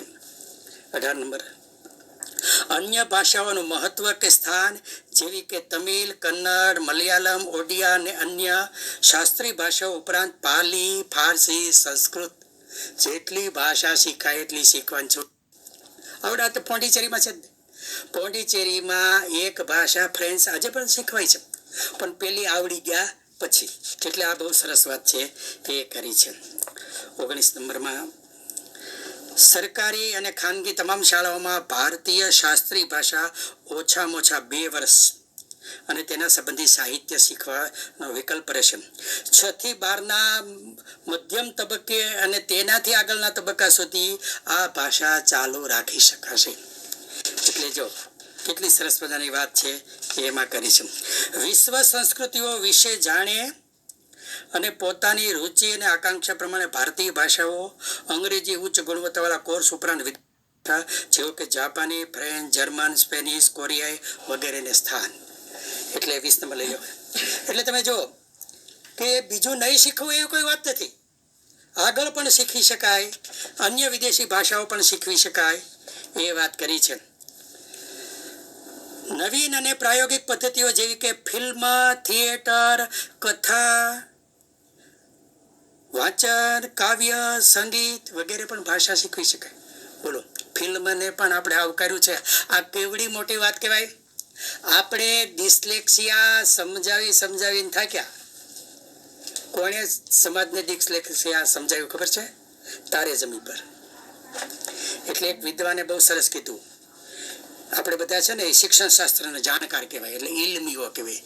ઇલ્મીઓ ન કરી શક્યા તે ફિલ્મીઓ કરી શક્યા. એટલે આપણે આ માધ્યમનો પણ ઉપયોગ કરવાના છીએ. કથા દ્વારા પણ આ શિક્ષણ અપાય એવી પણ વાત કરવાના છે. ખામી ધરાવતા વિદ્યાર્થીઓ માટે સાઇન લેંગ્વેજ. જો આ ઈશારાથી અમારે ત્યાં જુનાગઢમાં એક શાળા છે. હું ગયો તો મને ઊભો રાખે, સામેથી મને કે તમે કાંઈ બોલો. એટલે મેં એક વાક્ય લખી દીધું, તો એના વિદ્યાર્થી આમ કર્યું, તો સામેવાળા વિદ્યાર્થી એ વાક્ય બોલી ગયો. એટલે આવી રીતે કંઈક ખામી છે અને અથવા તો વિશેષ જાણકારી રીતે સાંકેતિક ભાષાઓ પણ છે એ શીખવી શકાય. ખામી ધરાવતા વિદ્યાર્થીઓ માટે આ પ્રયોગ છે એ થઈ શકે. મિત્રો, ભાષા ઉપર આટલું ગહન ચિંતન રજૂ કર્યા પછી આગામી સમયમાં મુદ્દા નંબર 23 થી 29માં જે મુદ્દાઓ રજૂ થાય છે એ પાઠ્યક્રમમાં ની વિગતો આવે છે. ઉચ્ચ ગુણવત્તાયુક્ત શિક્ષણ અને ટેકનોલોજીના સંદર્ભમાં આવે છે. અને એના થોડી વાત કરું પછી આપણે એક વિડીયો પણ આમનો આપણે જોશું. હવે જે આ આખી વાત કૌશલ્ય આધારિત શિક્ષણની વાત છે, ક્ષમતાઓના પાઠ્યક્રમની વિગતોની વાત છે, એ વિડીયો દ્વારા તો સમજાશે, પણ એના આધારભૂત સિદ્ધાંતો કે જે પેલા 22 સિદ્ધાંતો પૈકી બુનિયાદી શિક્ષણ આપવું એટલે 2 નંબરનો સિદ્ધાંત, 3 નંબરમાં વિષયોમાં ઊંચ નીચના ભાવ નહીં, 7માં ઇનોવેશનને પ્રોત્સાહન આપવું, 10 નંબરના સિદ્ધાંતમાં જીવન કૌશલ્યો વિકસાવવા, 12 નંબરના સિદ્ધાંતમાં ટેકનોલોજીનો ઉપયોગ કરવો. આ જે આધારભૂત સિદ્ધાંતો છે એ 23 થી 29 નંબરના મુદ્દામાં ધ્યાનમાં રાખીને એ છે એ લખાયેલું છે. ઉપરોક્ત બધી જ બાબતોમાં કેન્દ્ર સ્થાને શ્રમ છે. શ્રમનું ગૌરવ છે. શ્રમ કરનારા પ્રત્યે આપણે પ્રેમ જન્માવાનો છે. આપણે ત્યાં નરેન્દ્રભાઈએ બહુ અદ્ભુત વાત કરી છે શ્રમની બાબતમાં. આપણે ત્યાં તો એવું ભણે શું કામ ન કરવું પડે, એટલે બધા કામ નહીં કરે, મારી નીચે કામ કરતા હોય, હું કામ ન કરું. આ રીત નથી, બધા જ કામ કરે. આ સ્વાશ્રયી શિક્ષણની વાત છે, ગાંધીવાદી શિક્ષણની વાત છે, બુનિયાદીની વાત છે. અત્યારે લોકભારતી સરોસરામાં એના અરુણભાઈ સહિત બધા કામ કરે.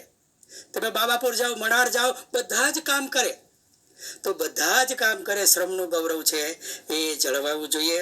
નરેન્દ્રભાઈએ આ શિક્ષણ નીતિ લોન્ચ કરી ત્યારે તો જબરજસ્ત વાત કરી હતી, પરંતુ હમણાં જ આપણે ઇન્દુમતીબેનનો જે વિડીયો જોયો, એ વિડીયોની અંદર એ સરસ મજાની વાત આમાં બહુ ટૂંકમાં 2 જ મિનિટમાં ઇન્દુમતીબેને છે આ વિડીયો રજૂ કર્યો છે.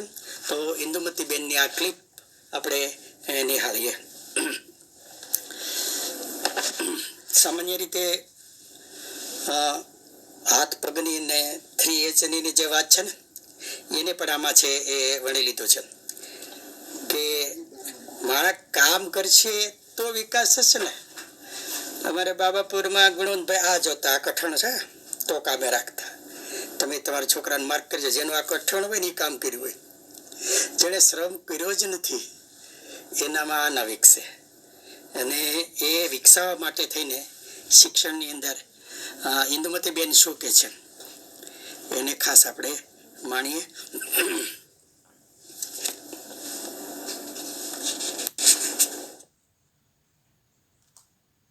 परिवार में मिलने वाली शिक्षा को अधिक महत्वपूर्ण मानकर उसके पूरक के रूप में विद्यालय की शिक्षा को रखकर प्लेसमेंट को बदलना, वेट को बदलना, ये हमारे सामने एक बहुत बड़ा काम है. और ये परिवार में मिलने वाली शिक्षा विद्यालय में भी आए, इस प्रकार से 3 बातें आवश्यक है जो परिवार में और विद्यालय में दोनों होने चाहिए. सबसे पहला, काम करना सिखाना. बहुत सीधी सादी बात है. आज काम करना आता नहीं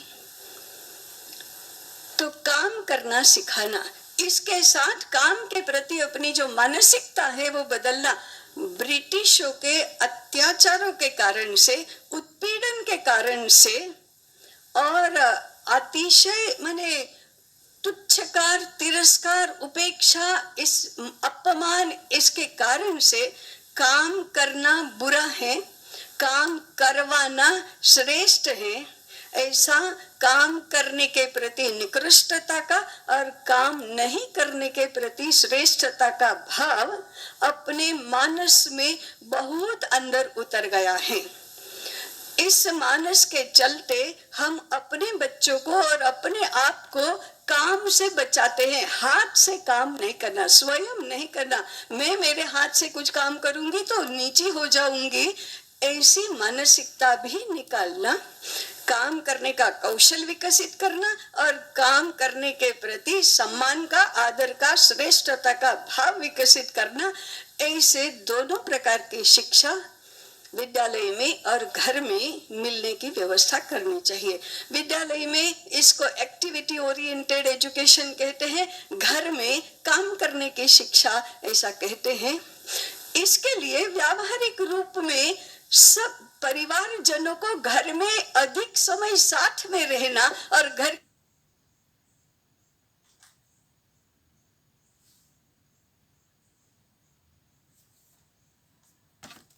और घर के काम साथ मिलकर करना इतनी सीधी सरल बात है.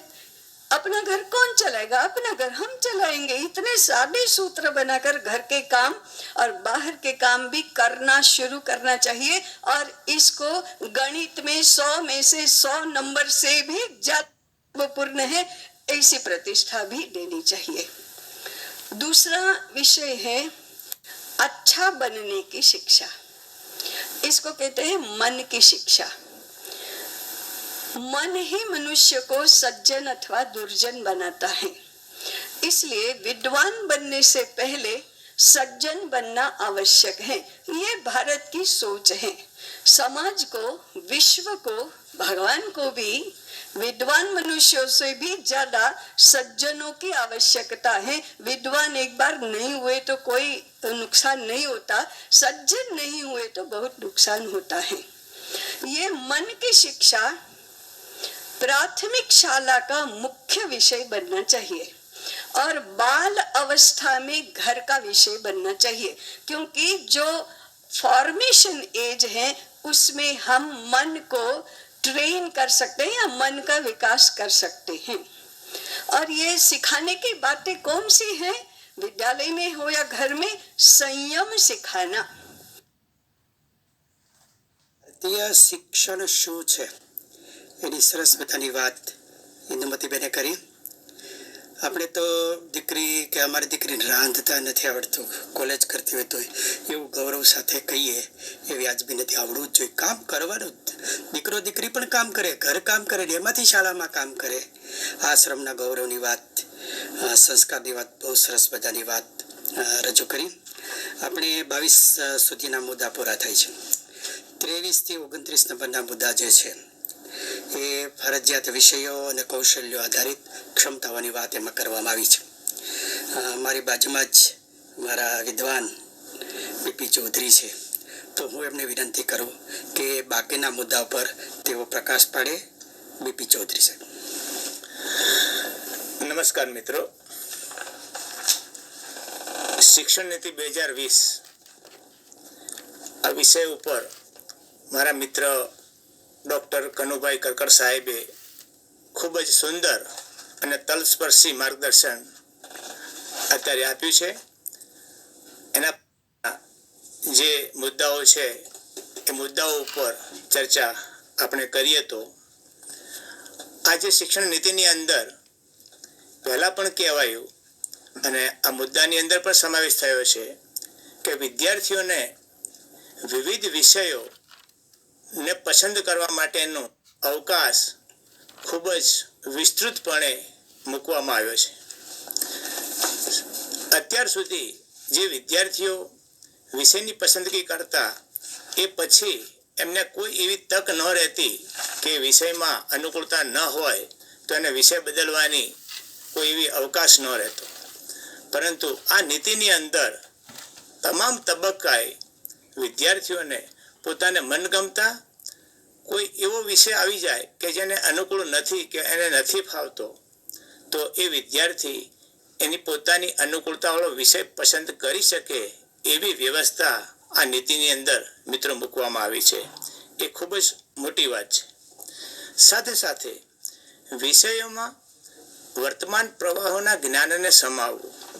આપણે પાઠ્યપુસ્તકની અંદર વિષય વસ્તુ સંબંધિત કેટલીક બાબતો સમાવેશ કરી શકીએ છીએ, પરંતુ જે વિદ્યાર્થીઓને શીખવું છે એ તમામે તમામ બાબતોનો સમાવેશ આપણે પાઠ્યક્રમમાં નથી કરી શકતા, એની કેટલીક મર્યાદાઓના કારણે. પરંતુ વર્તમાન સમયમાં એવી કોઈ જરૂરિયાત જણાય અભ્યાસક્રમ દરમિયાન, શિક્ષણ કાર્ય દરમિયાન, તો વર્તમાન પ્રવાહોને પણ આમે જ શિક્ષક કરી શકે છે. મારો એક અનુભવ આપની વચ્ચે વહેંચું તો જ્યારે અમે 11-12 સાયન્સની અંદર ગણિતનો અભ્યાસ કરતા હતા ત્યારે એક અમારા અધ્યાપક સોની સાહેબ જ્યારે 11-12 સાયન્સના ગણિતના ગહન વિષયને શીખવતા પહેલા 5 થી 7 મિનિટ મિત્રો જે વર્તમાન કોઈ પ્રવાહોથી સમાજની અંદર કોઈ એવું ઘટનાઓ ઘટી હોય એના ઉપર ચર્ચા કરતા હતા અને વિદ્યાર્થીને એટલે કે અમને ખબર પણ ન પડે અને ગણિત વિષયની શરૂઆત થઈ જાય. એટલે આ પ્રકારનો અનુબંધ જોડાતો હતો. એટલે જ્યારે જ્યારે જરૂરિયાત જણાય ત્યારે વર્તમાન પ્રવાહોને પણ આપણા પાઠ્યક્રમમાં શિક્ષક મિત્રો સામેલ કરી શકે એ વ્યવસ્થા આપણે આ નીતિની અંદર મિત્રો કરવામાં આવી છે. બીજા 24મા નંબરના મુદ્દાની અંદર તમામ કક્ષાએ આર્ટિફિશિયલ ઇન્ટેલિજન્સી, સર્વાંગીણ સ્વાસ્થ્ય, પર્યાવરણ શિક્ષણ, વૈશ્વિક નાગરિકતા જેવા વિષયોની શરૂઆત. મિત્રો જે આ વિષયો છે એ ખૂબ જ વ્યાપક પ્રમાણમાં વિસ્તરાયેલા છે. આપણે જોઈએ તો સર્વાંગીણ સ્વાસ્થ્યની વાત કરી છે. સામાન્ય તौर પર આપણો એક ખ્યાલ હોય કે સ્વાસ્થ્ય એટલે શરીરની તંદુરસ્તી, એટલે આપણું એ સ્વાસ્થ્ય વિશેની વાત ત્યાં પૂરી થાય છે. પરંતુ વર્તમાન સમયની અંદર વિદ્યાર્થી હોય કે શિક્ષક હોય, સ્વાસ્થ્યનો સીધો સંબંધ આપણી માનસિક અવસ્થા ઉપર છે. એટલે જો આપણું માનસિક સ્વાસ્થ્ય તંદુરસ્ત નહીં હોય તો એના પછી આપણે આપણું શારીરિક સ્વાસ્થ્ય આપણે જાળવી નહીં શકીએ. પરીક્ષાઓની અંદર સામાન્ય પરિસ્થિતિમાં વિદ્યાર્થી તાણ અનુભવતો હોય તો એવા સંજોગોની અંદર પણ આપણે વિદ્યાર્થીઓને એવા તૈયાર કરવા જોઈએ કે કોઈ પણ એવી પરિસ્થિતિમાં પોતાનું માનસિક સ્વાસ્થ્ય જાળવી શકે. અને જો એ માનસિક સ્વાસ્થ્ય જાળવશે તો ચોક્કસ એનું પોતાનું શારીરિક સ્વાસ્થ્ય એની તંદુરસ્તી રહેશે જ. એટલે આ નીતિની અંદર સર્વાંગીણ સ્વાસ્થ્ય ઉપર વધારે ભાર મૂકવામાં આવ્યો છે. બીજો એક વ્યાપક વિષય છે એ પર્યાવરણ શિક્ષણ અને સાથે સાથે વૈશ્વિક નાગરિકતાનું શિક્ષણ. મિત્રો, આપણે ચોક્કસ રાષ્ટ્રપ્રેમ, આપણા દેશ પ્રત્યેનો પ્રેમ અને એ રાષ્ટ્ર નાગરિક તૈયાર કરવો એ તો આપણી નૈતિક ફરજ છે. પરંતુ જેમ ગીતાનો સંદેશ છે કે વસુદેવ કુટુંબકમની ભાવના આપણે વિસ્તારવી જોઈએ અને એ ખ્યાલને આ નીતિની અંદર દ્રષ્ટિપાત કરેલો છે મિત્રો, એ વૈશ્વિક નાગરિકતાના ખ્યાલને આધારે. એટલે આ જે વાઇડ વિષયો છે, બહોળા વિષયો છે, એ વિષયોને આ નીતિની અંદર સામેલ કરવાનો પ્રયત્ન કરવામાં આવ્યો છે. આગળ જોઈએ તો મહત્વપૂર્ણ કૌશલ્યોનો વિકાસ માટે શિક્ષણને લગતા ઉચિત પગલાં. પ્રેક્ટિકલી જ્ઞાન અને વિદ્યાર્થી ફક્ત બેરોજગાર ન બને, એ પોતે કંઈનું કંઈક પોતાના આર્થિક ઉપાર્જન કરી શકે એ માટેના તમામ પ્રકારના કૌશલ્યથી સુસજ્જ કરવાની વાત આ નીતિની અંદર મિત્રો કરવામાં આવી છે. આગળ 25મો મુદ્દો આપણે જોઈએ તો ગણિત વિષય ઉપર વધુ ભાર મૂકવામાં આવ્યો છે.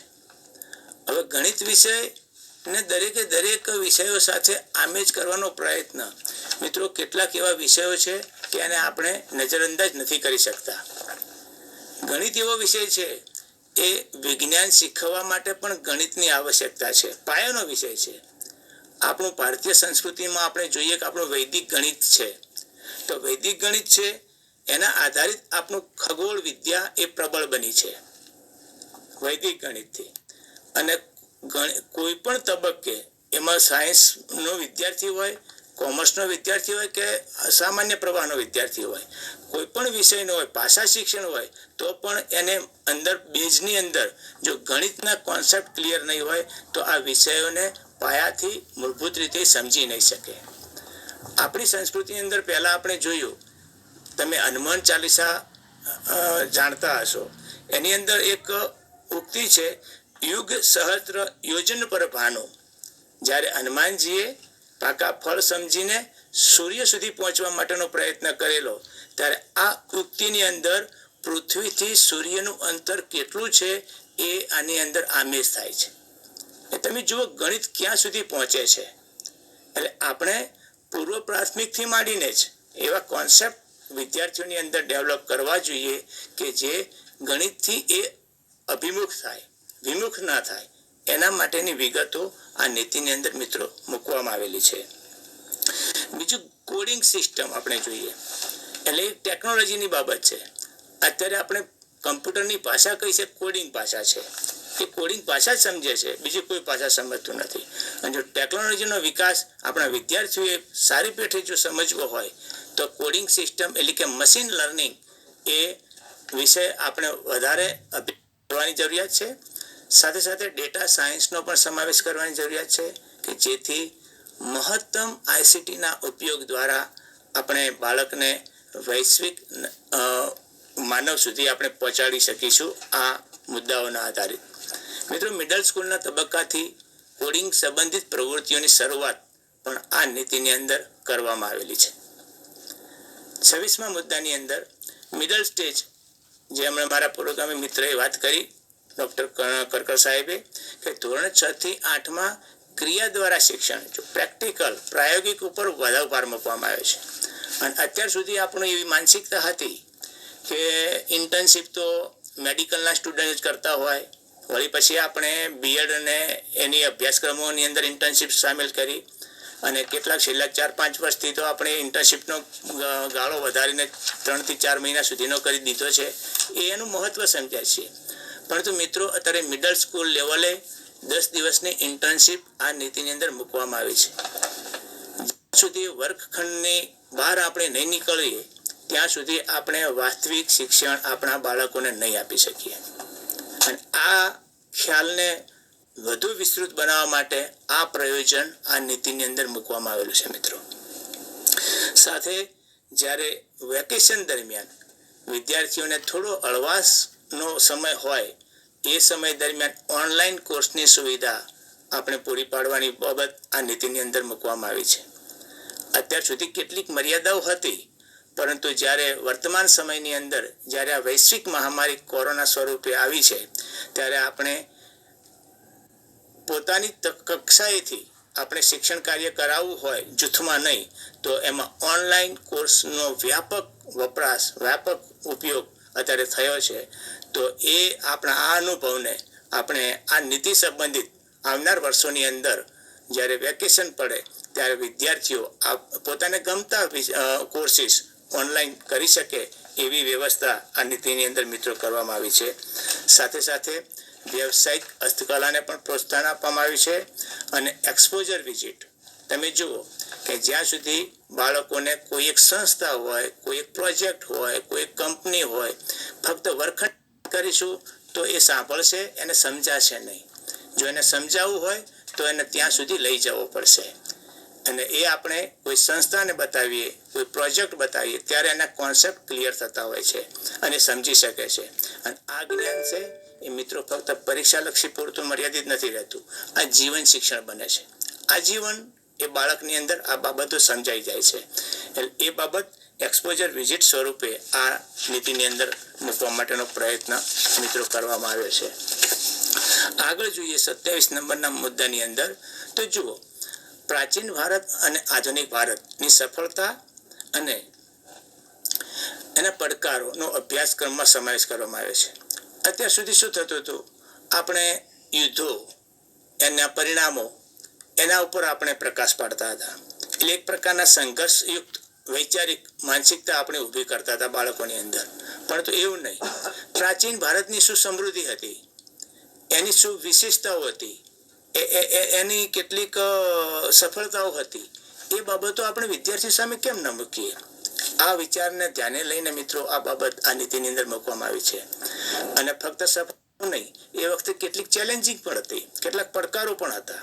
એ પડકારોનો સામનો પણ એ સમય અર્વાચીન ભારતમાં એ સમયના લોકોએ કઈ રીતે કર્યો અને વર્તમાન સમયની અંદર પણ આવનાર વિવિધ જે આપણે કલ્પના પણ ન કરેલી હોય એવા પ્રકારના પડકારો આવતા હોય તો એની સામે કઈ રીતે આપણે ટકી શકીએ, આ પ્રકારની માનસિકતા ઊભી કરવા માટેનો પ્રયત્ન મિત્રો આપણા બાળકોમાં આ નીતિની અંદર કરવામાં આવ્યો છે.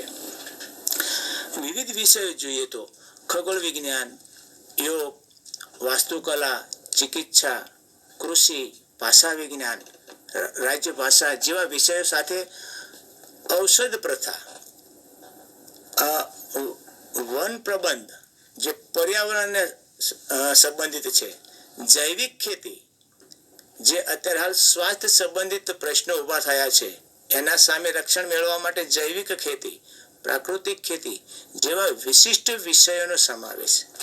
મિત્રો જ્યાં સુધી આપણે આપણા મૂળભૂત જે હતા શરૂઆતના તબક્કાની અંદર ભારતીય સંસ્કૃતિની અંદર જે વિષયો એ વિષયોને એક સાઈડે કરીને આપણે જે જરૂરિયાત હતી વૈશ્વિક એને વિષયોને અભ્યાસક્રમમાં મૂકવામાં આવ્યા, જેના કારણે મોટી સમસ્યાઓ ઊભી થઈ જે અત્યારે હાલ આપણે ફેસ કરી રહ્યા છીએ કોરોનાની મહામારીના સ્વરૂપે.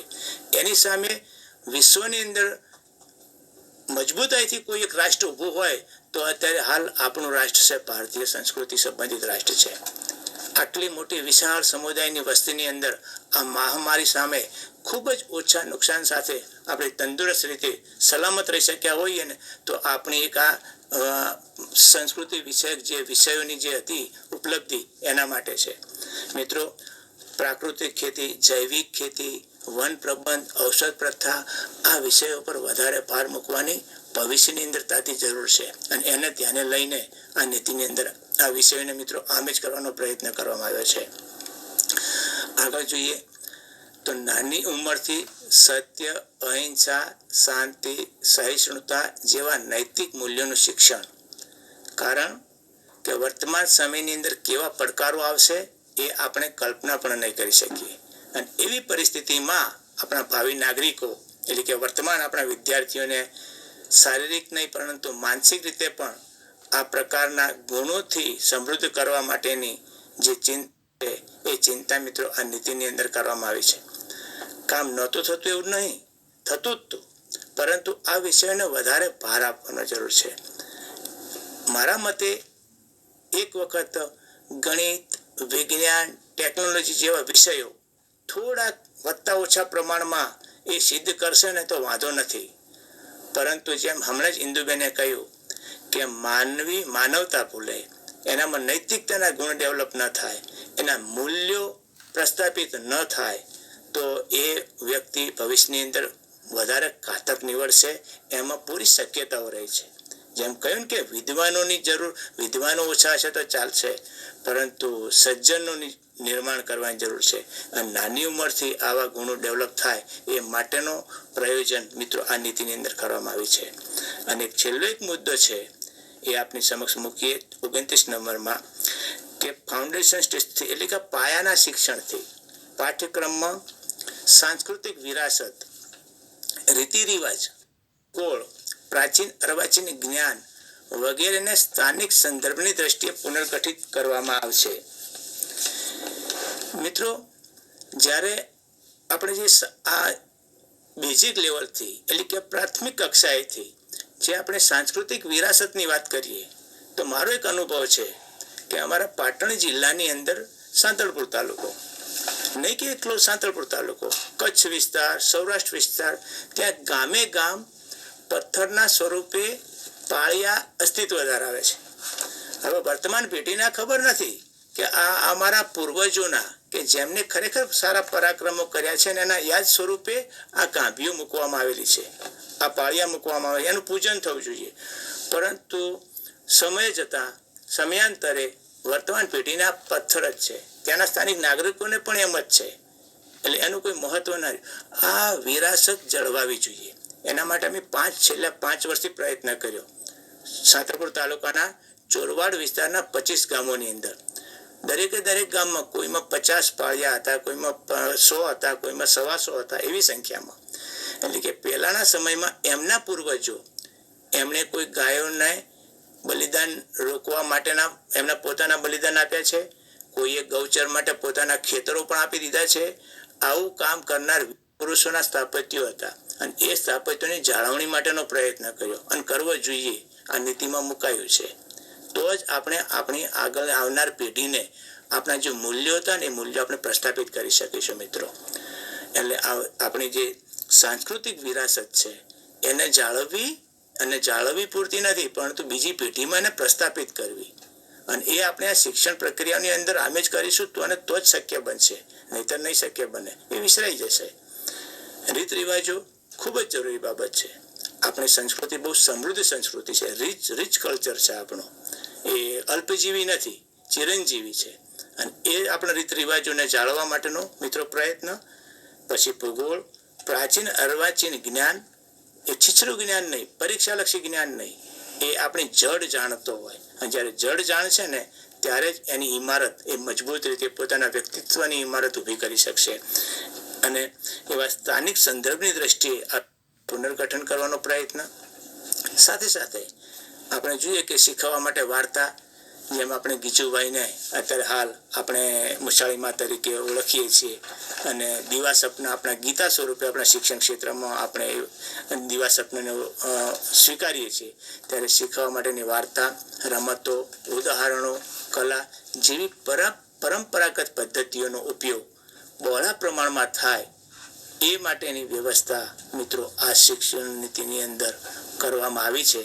તો ચલો આપણે સૌ સાથે મળીને આનો તલસ્પર્શી અભ્યાસ કરીએ, અને એ અભ્યાસ કર્યા બાદ આપણા અનુભવો, આપણી તજજ્ઞતા આપણા બાળકોમાં વહેંચીએ તો આના સારા પરિણામો આપણે ભવિષ્યમાં પ્રાપ્ત કરી શકીશું.